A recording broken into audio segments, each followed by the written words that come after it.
Olá, tudo bem? A partir de agora começa mais um Universiciência, um programa feito por TVs e instituições públicas de ensino superior nordestinas. Aqui a gente mostra a importância das produções científicas do Nordeste e como elas têm transformado a vida das pessoas.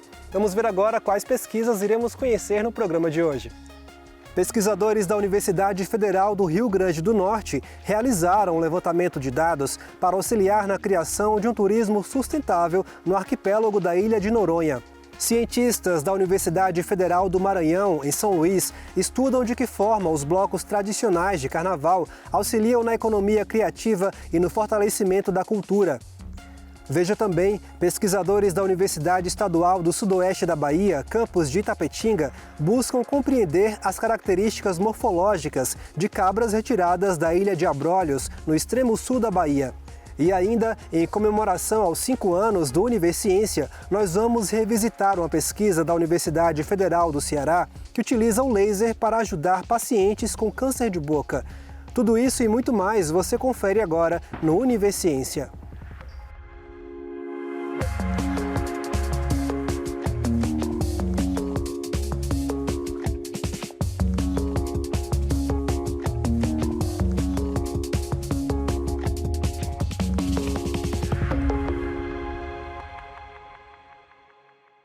Pesquisadores da Universidade Federal do Rio Grande do Norte produziram um inventário da ilha de Fernando de Noronha, com o objetivo de levantar dados que auxiliarão na construção de um turismo sustentável. Acompanhe.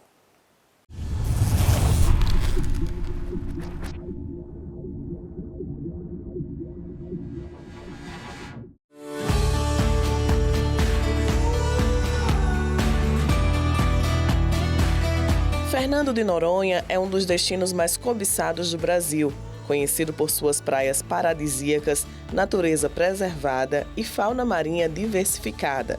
Localizado a cerca de 350 quilômetros do litoral nordestino, o arquipélago é patrimônio mundial da Unesco e um dos maiores pontos de turismo ecológico do país. Com uma população que depende majoritariamente do turismo, a ilha enfrenta o desafio de equilibrar o desenvolvimento econômico com a preservação ambiental. Dentro dessa realidade, uma equipe de pesquisadores da Faculdade de Letras, Engenharia e Ciências Sociais do Seridó, a FELCS da UFRN, está realizando um inventário na ilha, com levantamento de dados essenciais para planejar o turismo sustentável no arquipélago. Essa metodologia que a gente utiliza de inventariação da oferta turística, ela foi desenvolvida por pesquisadores, professores e estudantes da UFRN. Então a gente já fez a testagem em mais de 20 municípios e a partir desse reconhecimento, que foi além do território potiguar, é que a gente foi convidado para fazer o inventário da ilha. O projeto, conduzido pelo Laboratório de Pesquisas e Estudos Turísticos da FELCS, é composto por discentes e docentes do curso de turismo e tem parceria com o governo do estado de Pernambuco e com outros órgãos, como o Serviço Nacional de Aprendizagem Comercial, o SENAC.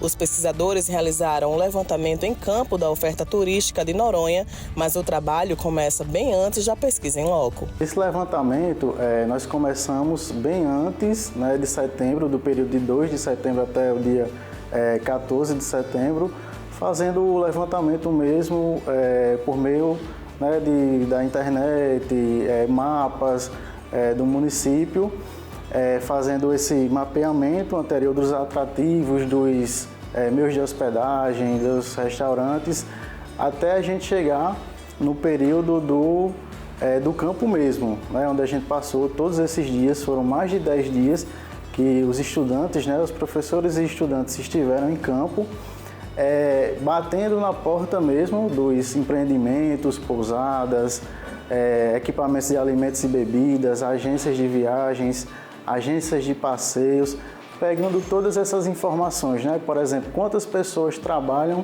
com o turismo em Fernando de Noronha, quantos leitos existem para receber essa demanda que é grandiosa para a ilha. A ação é mais uma de uma série de inventariações já realizadas pelo LAPET, que já desenvolveu projetos no Seridó Potiguar e também na região litorânea do Rio Grande do Norte. Depois que a gente inventariou a oferta turística de praticamente todo o território do Seridó, incluindo os 6 municípios do Geoparque, fomos fazer também Tibau do Sul no ano passado, e aí Tibau do Sul foi o grande piloto para a gente, porque tem uma outra dinâmica de turismo, em termos de infraestrutura, de oferta, equipamentos, trabalhadores de turismo. Aquilo nos deu know-how para poder fazer outros territórios. E recebemos o convite este ano do SENAC. O SENAC tem um programa chamado Del Turismo. Então o SENAC, repassando a metodologia para Pernambuco, quando chegou em Fernando de Noronha, eles sentiram a necessidade também de levantar a oferta turística da ilha, porque o último inventário de Fernando de Noronha foi realizado em 1998. Então os dados já estavam bem defasados. E aí por que nós entramos? Por conta do nosso know-how. Agora a gente vai apresentar todos esses dados de forma pública em um evento em dezembro e deixar disponível esse documento no repositório institucional da UFRN para o visitante, o turista, a própria administração da ilha, né, que vai servir de instrumento de planejamento e gestão para eles, terem acesso a partir desse repositório. Para os alunos, além da experiência acadêmica, a participação no projeto permite a vivência em campo das teorias aprendidas em sala de aula, além da proximidade com a comunidade. Foi uma experiência bastante enriquecedora, uma oportunidade muito rica, assim. Nós sairmos aqui da região do Seridó, né, e irmos para esse destino tão consolidado aqui no Brasil, fazer esse trabalho tão importante para a administração da ilha. É uma experiência valiosa, até porque você tem essa troca em campo com empresários, com a comunidade local, fora que você trabalha com profissionais ali da área mesmo, então acaba que todo mundo ganhando.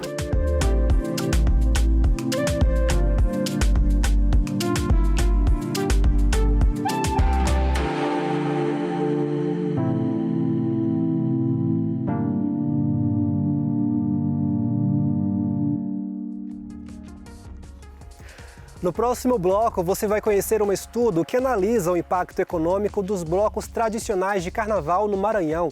O intervalo é rápido, a gente volta já já.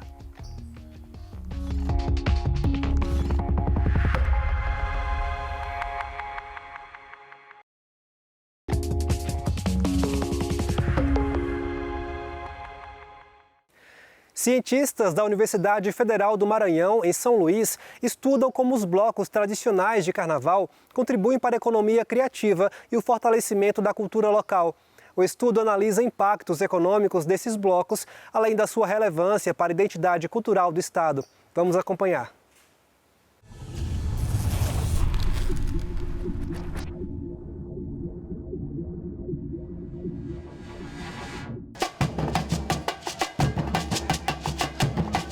O batuque é inconfundível. Em festas de carnaval, manifestações como os blocos tradicionais só são vistas aqui no Maranhão. Assim como o Bumba Meu Boi e o tambor de crioula, ele representa a singularidade cultural presente no Maranhão. Além disso, as agremiações se comportam como grandes centros geradores de emprego e renda por meio da economia criativa. Fato que levou este pesquisador a estudar a relação entre empreendedorismo e cultura, usando como ponto de observação os blocos tradicionais. São Luís, naquele período, tinha uma manifestação reconhecida como patrimônio imaterial do Brasil, que era o tambor de crioula. E aí eu pensei, por que o bloco tradicional não? Não havia nenhuma tese de doutorado, nenhuma dissertação de mestrado sobre os blocos tradicionais. Havia um ou dois artigos sobre o assunto, muito pouco. Aí eu digo, vou fazer...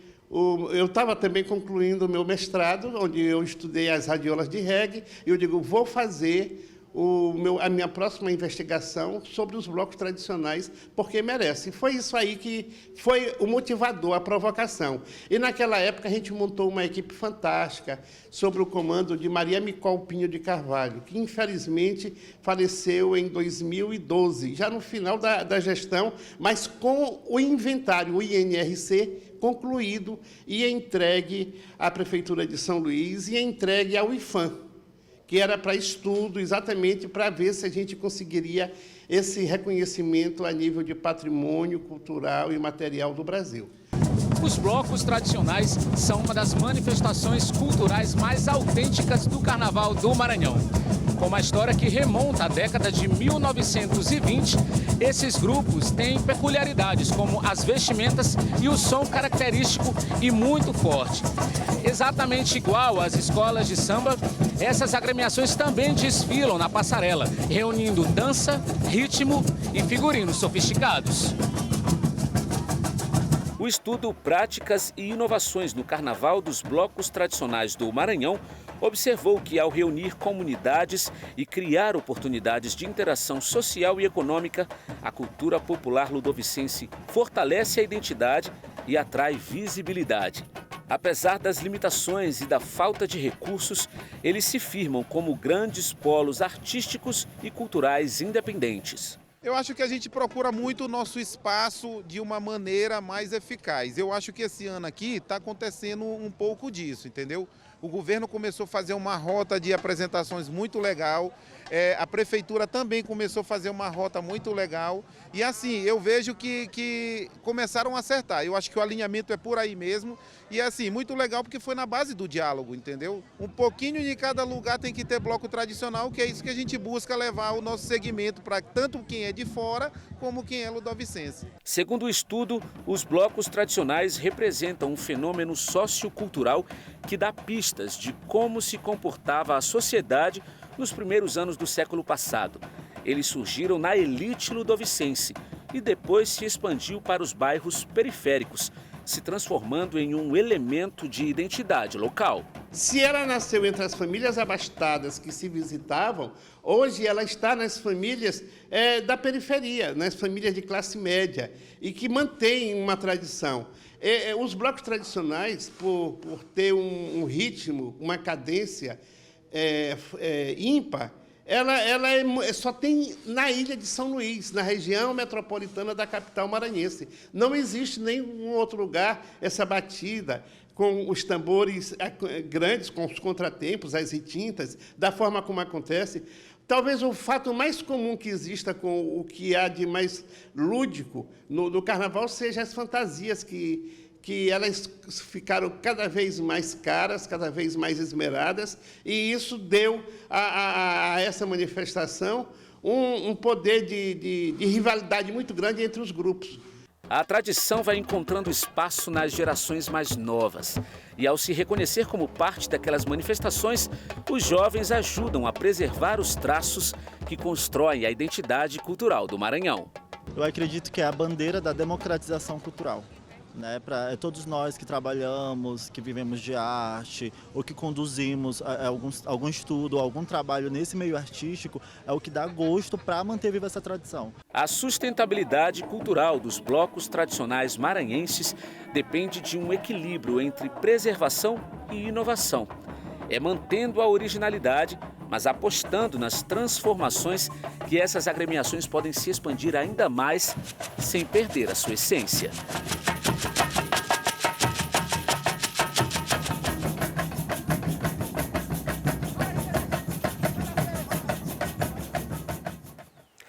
De forma pioneira, pesquisadores da Universidade Estadual do Sudoeste da Bahia, campus de Itapetinga, estudam as características morfológicas de cabras retiradas da ilha de Abrolhos, no extremo sul da Bahia. A pesquisa busca entender os mecanismos de adaptação dessas cabras à escassez hídrica, com o objetivo de aplicar esse conhecimento em estudos de melhoramento genético para outras raças de caprinos. Acompanhe na reportagem a seguir.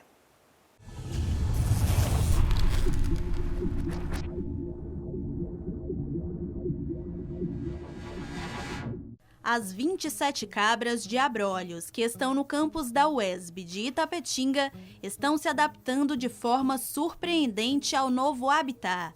Consideradas por pesquisadores como um tesouro genético, elas já são objeto de diversos estudos, que vão confirmar as contribuições dos animais para o desenvolvimento da cadeia produtiva no semiárido. As cabras estão na UESB de Itapetinga desde o dia 28 de janeiro, vindas da ilha de Abrolhos, no extremo sul da Bahia, local que acolheu esse agrupamento genético por mais de 200 anos em condições de restrição hídrica e alimentar. Os animais foram retirados da ilha porque estavam causando impactos ambientais no solo. A UESB participou da missão junto com outras instituições e órgãos ambientais. A gente pode colher dele dados ancestrais, dados que possam trazer alguma relevância para futuras produções, além do desafio que é estudar um material que durante 200, 300 anos era considerado feral, vivia solto, livre, sem nenhum controle. Então hoje a gente faz toda uma avaliação de cada passo desse comportamento e a caracterização racial para que a gente possa incluí-lo dentro de um tipo, dentro de um padrão. Tem sido bem desafiador, porque de início o comportamento delas era bem antissocial. Hoje a gente já consegue fazer as medidas delas e já conseguimos identificar, inclusive, alguns padrões parecidos, como a estatura delas. Elas têm uma estatura, um porte pequeno, vamos assim dizer, e a estatura de altura bem próximas umas das outras. A gente tem já uma característica facial delas, que é de chanfro, bem característica delas, são todas bem padronizadas, mas tem muitas peculiaridades ainda, como por exemplo a pelagem. A gente tem diversos tipos de pelagem, então assim, ainda com essa morfometria a gente vai conseguir ver se consegue um padrão entre ubre, garupa, tamanho, formato de casco, tudo isso, é isso que essa pesquisa busca. O histórico de alta resistência das cabras gera boas expectativas nos pesquisadores, principalmente considerando o clima semiárido em que estamos inseridos. Na ilha de Abrolhos, os animais buscavam fontes alternativas de água. São cabras de alta resiliência que conviveram em um ambiente com restrição de água, já que lá não tem fontes contínuas, mas é importante aproveitar a oportunidade de dizer que elas não bebiam água, mas elas tinham água sobre várias fontes, principalmente fontes alimentares. Porque as pessoas às vezes interpretam isso um pouco diferente. Não, elas não sobreviveram sem água. Elas utilizavam, dentro da capacidade que esse material biológico tem, de extrair água dos alimentos e se abastecerem. Isso já traz muita informação positiva para a gente, porque nós temos biomas aqui no Nordeste que é a caatinga.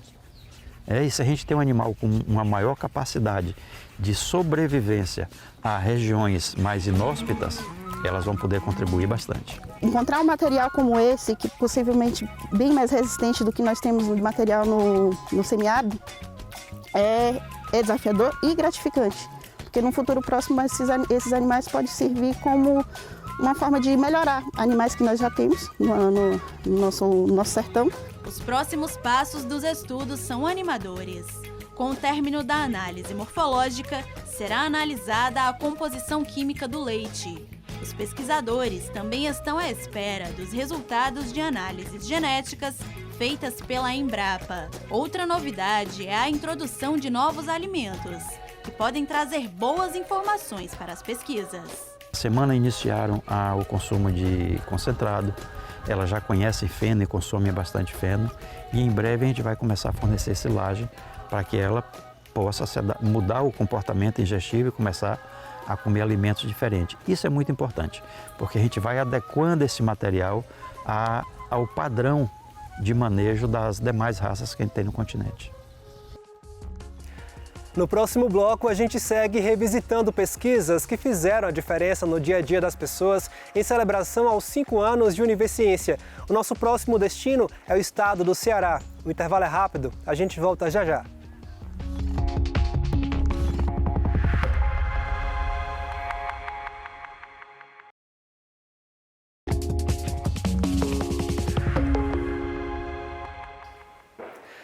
O Univerciência continua celebrando seus 5 anos de popularização da ciência. Durante essa temporada, estamos revisitando algumas pesquisas já apresentadas em nosso programa. Hoje nós vamos mostrar que pesquisadores da Universidade Federal do Ceará estão utilizando o laser para ajudar pacientes diagnosticados com câncer de boca que estão passando por quimioterapia. A descoberta é que protocolos com laser vermelho e infravermelho ajudam a preservar as papilas gustativas durante a fase mais agressiva do tratamento. Acompanhe.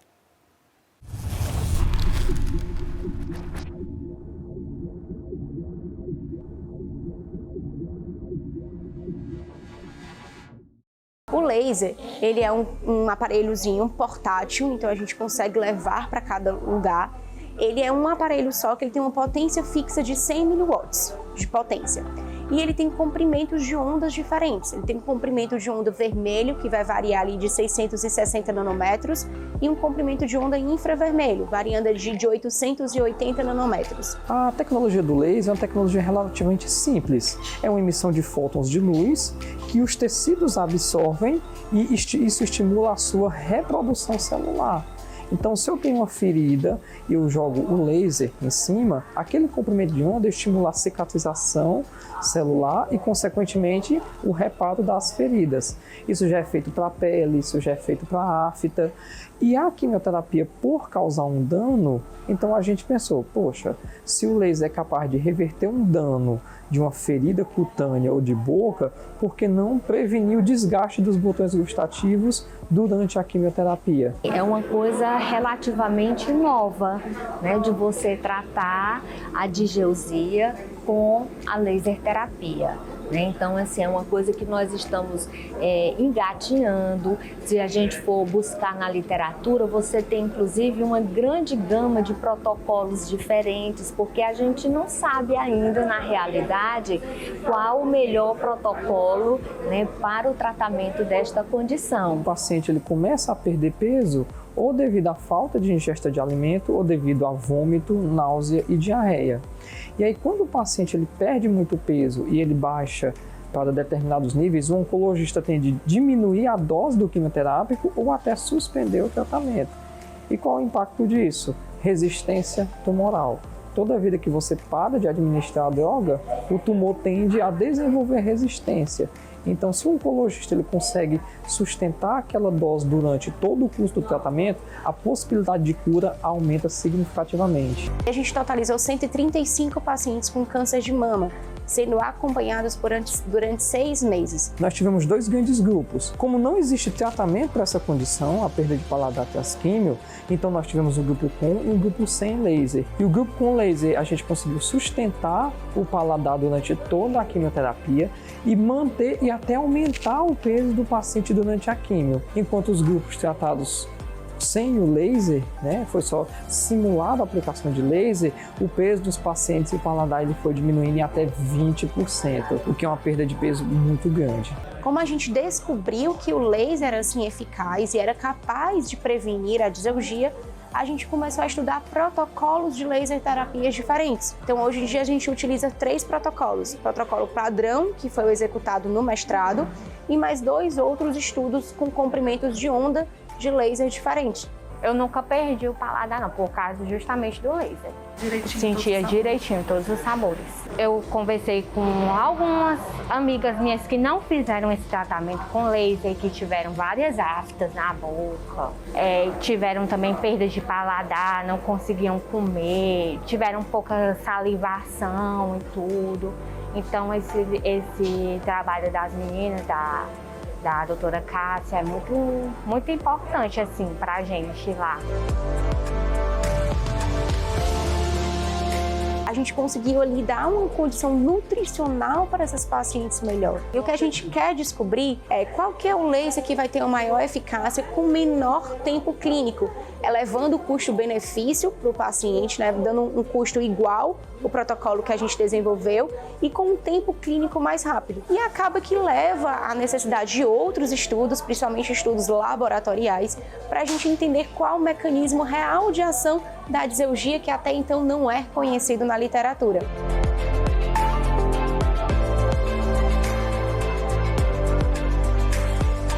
Na época, a gente ainda estava determinando um protocolo que a pesquisa possibilitou que a gente estabelecesse um protocolo de tratamento para a digeusia. E o mais importante é que essa pesquisa ela possibilitou a gente ampliar a aplicação da laser terapia na odontologia. Então, hoje, o nosso projeto, que Ele funciona todas as quintas-feiras pela manhã. Em uma das clínicas aqui do nosso curso, a gente hoje atende não só as complicações oncológicas, como a própria digeusia ou ageusia, mas também pacientes que apresentam mucosite, que são aquelas feridas, a inflamação na boca em consequência tanto da radioterapia como da quimioterapia. Além disso, nós atendemos muitos pacientes que se submeteram ao transplante de medula óssea, que aqui o Ceará está se tornando realmente o centro de referência da região norte e nordeste em transplante de medula óssea. Além disso, nós ampliamos também o uso da laser terapia para o tratamento de algumas doenças infecciosas, como o herpes simples, em que a gente usa uma combinação do laser com um corante, em que ele cora o micro-organismo e o laser tem uma ação mais direta e localizada. E uma outra coisa que a gente tem ampliado muito o atendimento, pacientes com as neuralgias, pacientes com distúrbios de ATM, em que leva realmente a dor no ouvido, a dor na musculatura da face, a dor na musculatura do pescoço. Então, tem sido um aliado desses pacientes. E uma outra coisa também, acho que a nossa população também está ficando muito idosa, então tem tido um aumento grande de idosos mesmo, aumentou a expectativa de vida. Então, muitos pacientes eles estão com a síndrome da ardência bucal, que também é uma condição pouco entendida, mas com certeza multifatorial. E aí, nesse campo, a laser terapia também tem contribuído para amenizar os efeitos da ardência bucal. Houve assim uma ampliação de aplicações, e tem sido a cada dia, cada clínica é um desafio. Por quê? Quando se fala de protocolo de laser terapia, é uma coisa assim, muito difícil.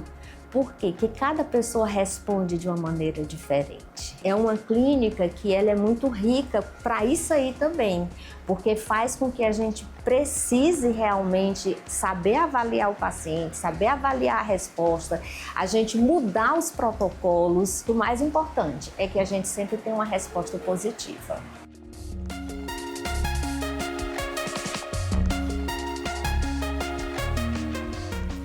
O Universiência de hoje fica por aqui. No próximo programa, traremos mais pesquisas inovadoras para a gente conhecer o que tem sido produzido nas instituições públicas de ensino superior nordestinas. Caso tenha alguma dúvida ou sugestão, envie um e-mail para universiencia@uesb.edu.br que a gente te responde em um próximo programa. Obrigado por sua companhia e até mais.